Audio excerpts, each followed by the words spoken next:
Hey guys, we're here today in Valheim, and we are doing a somewhat sequel to my wall durability and strength test that I did about a week ago. And if you are here looking for more exact numbers on wall health and what the different durabilities are, then you can check out that video in the description of this video. But today we are going to be here to clarify a few things. And since Valheim did patch the hoe and the pickaxe to be less effective when building ground walls, I thought it was important that we go over a little more specifically how fast trolls break down some of these defenses so you can get a better idea at what you should use if you are no longer able to make ground walls as easily. The first thing that we are going to correct from the last video is the stacking of stone. In the last video, we went over the health of the different stone pieces, and I stacked them all to fit in the 4x2 section of the large stone wall so that they were all roughly equal in what they should be covering and how much health they should have. Thankfully, a lot of people jumped in the comments and corrected me on the stacking of this stone, which if you've watched any of my previous videos dealing with stone or wood logs, you'll know that I do care about how stone is stacked properly and the reason it is stacked that way. But I did not put that info in that video, and that was a major oversight. So I appreciate people commenting on that. The proper way to stack stone is going to be offsetting it. So if you are actually building one of these walls for defense, you want to set a 1x1 block on the second row and then offset them. This puts the seams overlapping each other, gives the wall more overall strength. It does look way better, and if something were to break one of the bottom pieces, the two ones above it would not snap because they are still supported on the sides. So you would just build your stone walls this way and alternate every row to offset the seams and get yourself the strongest wall possible. The second thing that I want to address from the last video is AoE damage on the different wall types. The argument was debated back and forth on whether or not stacking the stone and using these smaller pieces is necessarily worth it, because something hitting AoE would just damage the whole wall anyway, and the entire wall would not gain more health from having more stone pieces. So as it was suggested to me in the comments, I took an iron sledgehammer and hit the 1x1 walls and hit the 4x2 walls. And it did not seem like the iron sledge was losing much damage per hit by hitting more objects. Because it is designed for AoE, it doesn't look like it actually has much damage drop off like the other weapons.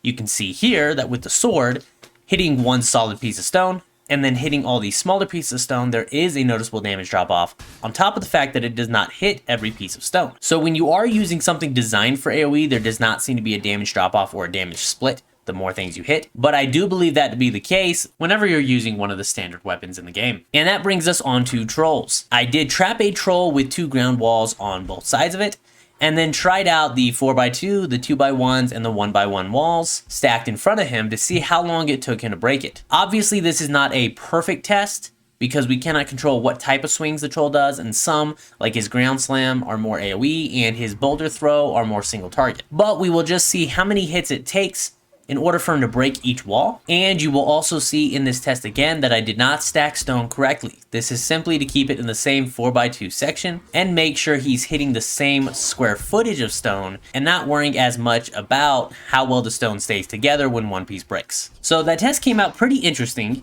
with the 4x2 large wall only taking 8 hits to break. The 2x1 section of walls took 15 hits to break every piece, and the 1x1 walls took only 11 hits. And again, the numbers on this are coming out different because we don't actually get an accurate representation, since we can't control the type of hits the troll does. Some of his hits are more AoE, and he does not seem to have noticeable damage drop off by hitting more pieces at a time. So it's all dependent on how good his accuracy is and how much of the wall he hits at a time. We even stacked the 2x1 walls with the wood stake walls on it, and it only took him 8 hits to break it, although it took him 15 hits to break just the 2x1 walls.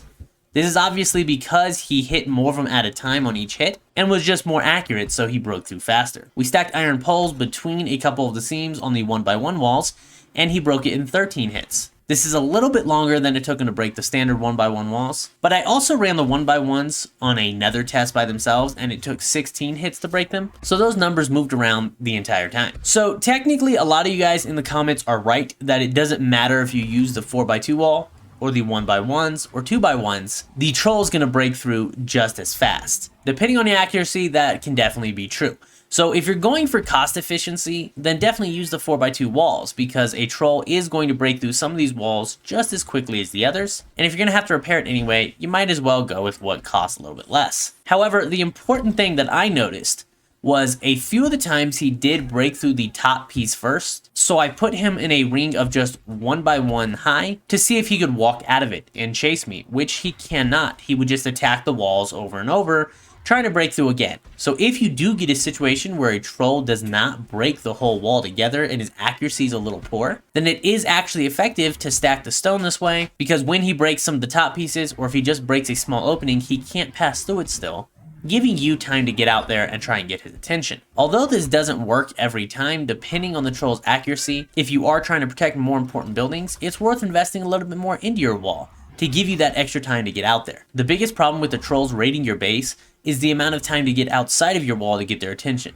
Once you get their attention, they're much more interested in fighting you, and you can lead them away or kite them away from your base. I know a lot of people are looking for a completely raid-proof base and not have to worry about it at all, and that's why the ground wall is used so much. And now that's patched out, some people are getting pretty annoyed at not having a system that's completely troll-proof. It does make base defense something you actually have to think about and put some time and effort into, and if you're willing to put a little bit more stone into it, it could give you that little bit of extra time for you to get your gear on and get out there during the raid in order to get the troll's attention and move them away from your buildings. And although I don't personally use any of the terraforming defenses and I prefer to have actual walls, I will note again that if you are trying to defend against trolls and simply don't want them bothering you, that a moat is probably still the best option. It did not get nerfed like the ground walls did, and will drop trolls into it when they try to cross it most of the time and allow you to kill them easily, or at least negate a lot of their damage if you can get the moat deep enough. But these videos are specifically talking about the building pieces and seeing which one of those is best to handle trolls. And I will maintain that I do believe the 2x1 walls are going to be the best thing you have to defend against trolls in most situations, factoring in both cost and durability. And although stacking the stake walls on did not help at all with the troll and actually performed pretty terribly, the stake walls are fairly cheap, and obviously you're not defending against only trolls. So when you have smaller things come across your base, these things can actually help to protect your stone just a bit. Hopefully this video was helpful to you and the information helped you defend your base just a bit better. You guys let me know down in the comments if there is another creature that you're specifically interested in seeing, and maybe we can go through a couple of the other creatures and find out what building pieces work the best to keep them from destroying your more important buildings. Thanks for watching. I will see you next time.